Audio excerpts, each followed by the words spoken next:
회개를 해야 되느냐, 안 해도 되느냐? 예수를 믿으면 모든 죄를 사함 받았기 때문에 회개를 안 해도 된다.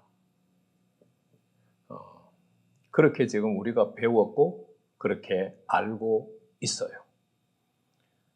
그래서 앞 시간에 그런 성경 구절이 매우 적지만 있다고 말씀드렸어요. 특히 요한일서 2장 12절 같은 경우는 이미 너희 죄가 사함을 받았다라고 완료 시제로 언급을 했어요. 대신에 이미 죄를 사함 받은 자들이 누구인가는 1장 1절에서 2장 11절 말씀까지를 연구해 봐야 돼요.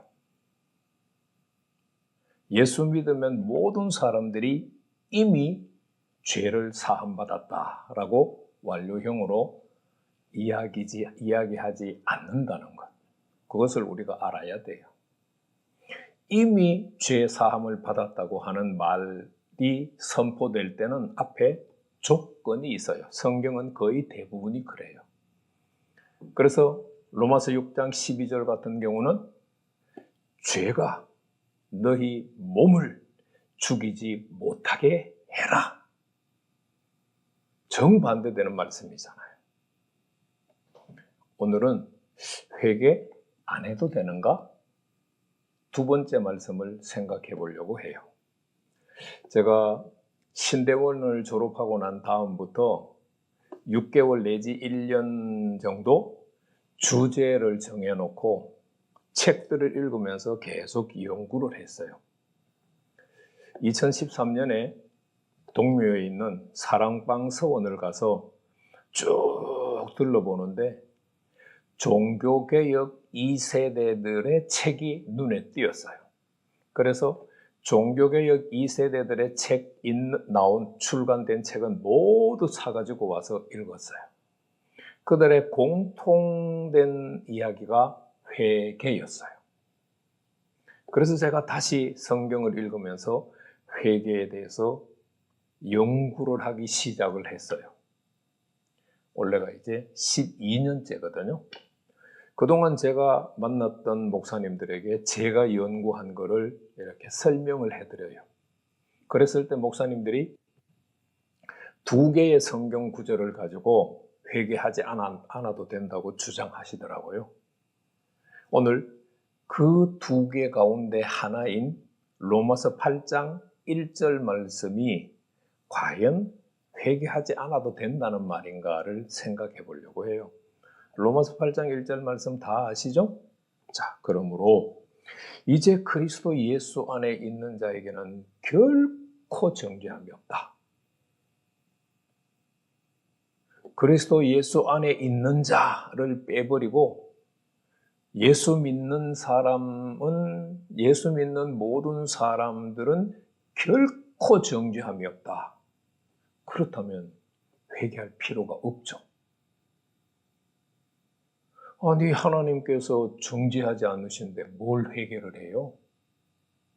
그런데 문제는 그리스도 예수 안에 있는 사람이 모두 예수 믿는 사람이라는 뜻인가? 생각해 보셨어요? 영역본들 가운데 그리스도 예수 안에 있는 자가 어떤 사람인지를 해설을 해서 번역한 성경들이 있어요. 킹 제임스 버전, 홀리 바이블, YLT, Young's Literal Translation.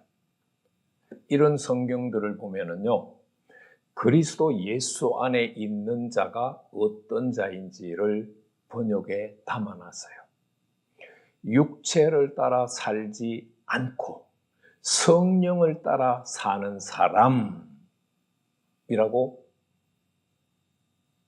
번역이 덧붙여져 있어요. 그리스도 예수 안에 있는 사람은 육체를 따라 살지 않고 성령을 따라 사는 사람이다. 자, 그럼 성령을 따라 사는 사람이 죄를 지을까요? 안 지을까요? 당연히 안 짓죠. 죄를 안 짓는데 정죄를 받아요? 아니요. 아니, 죄를 안 지었는데 하나님이 나를 정죄하실 이유가 없죠. 제가 이렇게 말씀드리면 여러분들이 그거는 영역본들이 근거잖아요. 이렇게 말하실 분들이 있겠죠. 자, 그러면 로마서 8장 1절 이하에 특별히 5절, 6절 말씀 한번 보시죠. 육체를 따르는 사람은 육신의 일을 생각해요. 영을 따르는 사람은 영의 일을 생각을 해요. 그런데 육신을 따라서 육신의 일을 생각하는 사람은 끝이 뭐예요? 사망이에요. 죽음이에요. 영을 따라서 영의 일을 생각하는 사람은 끝이 결과가 뭐예요? 생명과 평안이에요. 자, 그러면 육체를 따라 사는 사람은 왜 죽을까요? 계속해서 죄를 산더미처럼 쌓아가기 때문에 죽는 거예요. 성령을 따라 사는 사람은 있는 죄도 다 없애요. 그러니까 뭐가 주어져요? 생명과 평안이 주어져요. 생명과 평안이 주어지는데 하나님께서 생명과 평안도 주시고 정죄도 하시고 그래요? 그렇다면 하나님 믿을 필요가 없죠. 하나님께서 성령을 따라 사는 사람들에게 생명과 평안을 주시는데 그 사람은 죄를 안 지어요.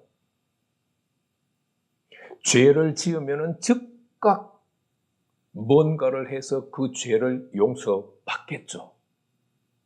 저는 그것이 회개라고 생각해요.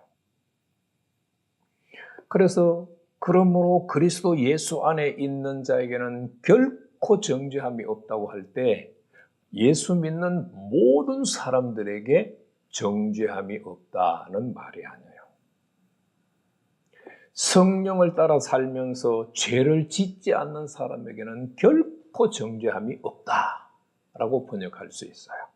또 조금 양보하면 성령을 따라 살다가 순간적으로 죄를 지은 사람은 그 죄를 회개하고 용서받기 때문에 정죄함이 없다라고 번역을 해야 문맥에 맞는 번역이라고 생각해요.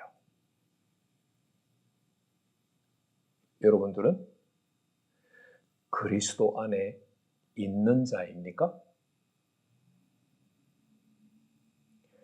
그리스도 안에 있는 자라면 죄를 짓지 않아요. 여러분들은 그리스도 안에 있는 자지만 가끔씩 죄를 짓습니까? 그럼 어떻게 해야 될까요? 그 죄를 용서받아야 정죄함이 없어요. 그리스도 안에 있다고 하면서 죄를 짓는데 자유하면 그 사람에게는 정죄함이 없을까요? 아니요. 하나님께서 정죄하세요.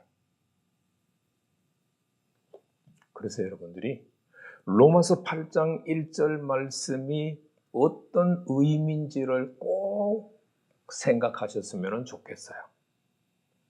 예수 믿는 모든 사람이 정죄함이 없는 것이 아니라 예수 믿는 사람 중에 성령을 따라서 사는 사람이 결코 정죄함을 받지 않는다는 의미라는 것을 계속해서 되새김질 하시면서